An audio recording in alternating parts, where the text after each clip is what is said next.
Assalamu alaikum wa rahmatullah. Bismillahir Rahmanir Rahim. Alhamdulillah Rabbil Alameen wa salatu wa salam ala Rasulillah.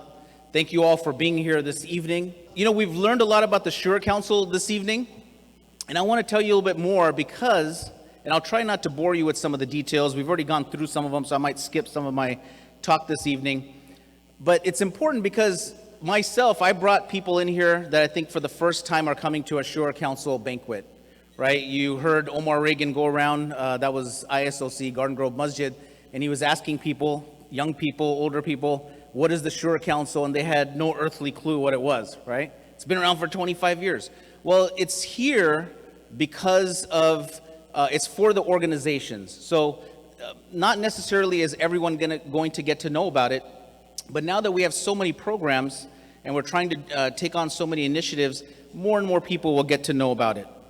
So I want to thank you again and welcome you from the Shura Council leadership team, from the staff, from the volunteers.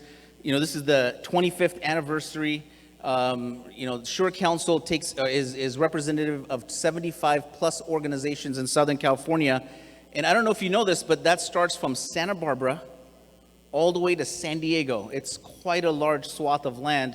And Malik is tasked with visiting these centers on a regular basis. And that is something I'm going to be doing as well, and following in the footsteps of our great past chairman, Dr. Ahmed Sobo. Please give him a round of applause. And we've already talked about Dr. Siddiqui as well, and we thank him for being one of the founders. But Dr. Sobo, he spent 6 consecutive years on the board, and recently, the last 2 years, he was the board chairman. And there were so many initiatives, Dr. Sobo, we all took on together. And you know, your drive and your push, mashallah, I just hope, and everyone that says congratulations to me, I asked them to make prayer for me, right? To fill big footsteps or big shoes that Dr. Sobo had on, and Dr. Sobo took over from Dr. Siddiqui.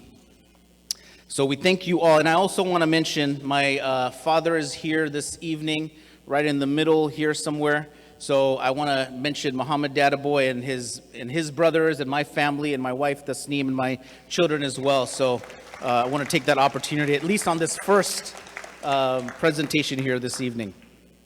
So it was 1995. Dr. Azim took you back. You know, what were we doing in 1995? It was a long time ago. And I didn't have these white walls, as some of my cousins call them, right? It was all black. You know, you all had, maybe some of you didn't have children, you didn't have grandchildren. But fortunately, the founders of the Shura Council started to think about what does the infrastructure need to look like for Southern California?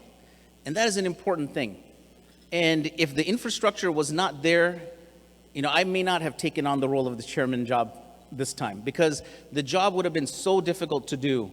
But fortunately, it was done. So we have mosques and schools and civil liberty organizations and charities and whatnot all coming together. And what the Shura Council is looking to do is strengthen the bonds, speak with a clear voice, and continue to build out the infrastructure properly. In fact, I was invited by another part of California just last week. I won't mention the area in California, but this area in Northern California, a specific place, they said, you know, we want you to come out and talk to our community about the Shura Council. Why did he want me to come out?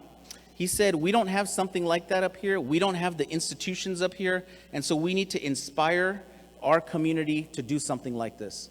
So we have this, right? So it's up to us now to continue to move this forward and work together.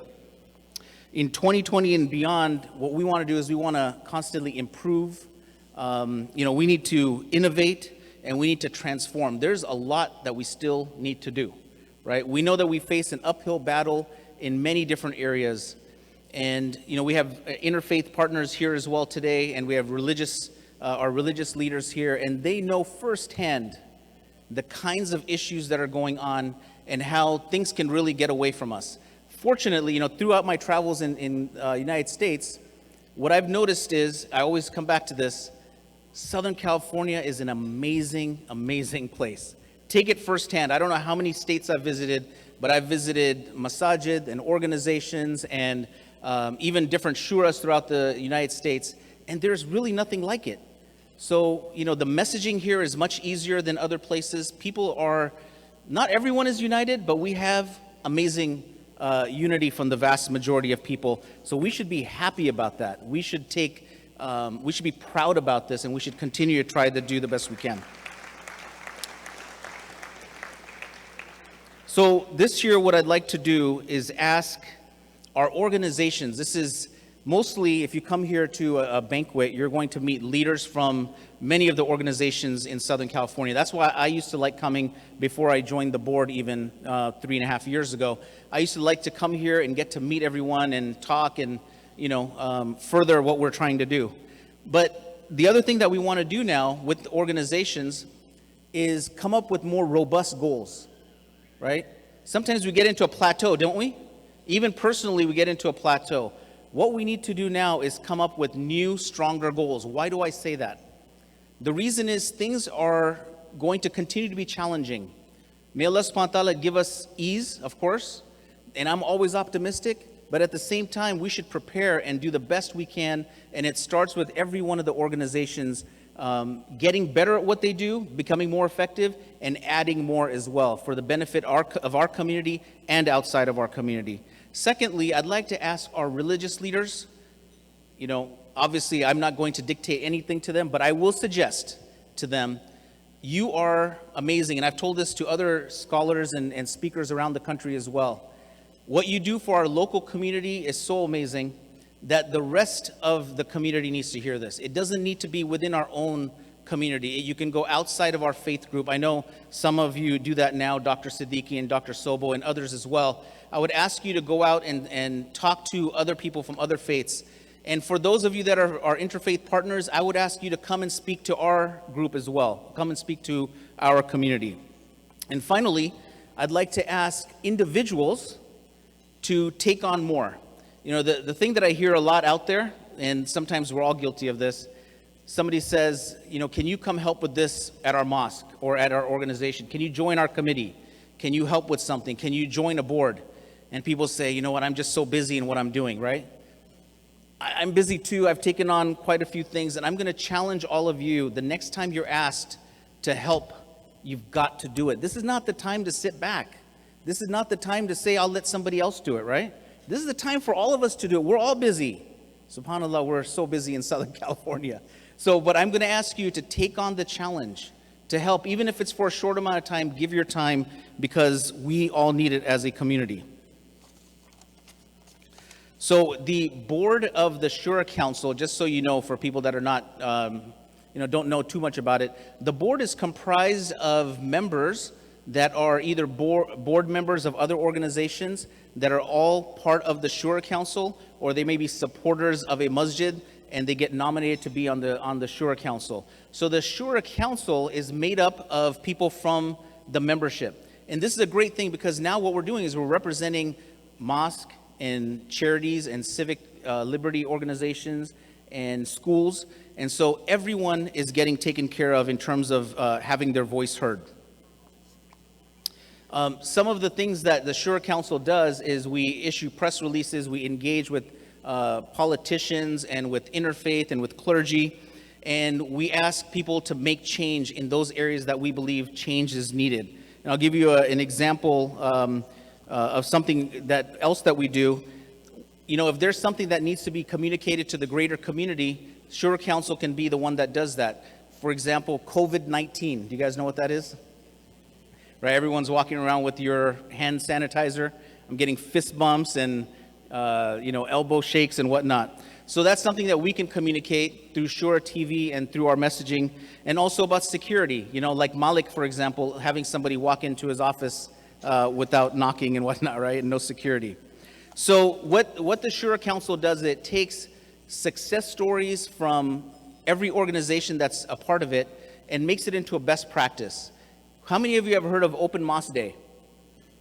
Okay, good.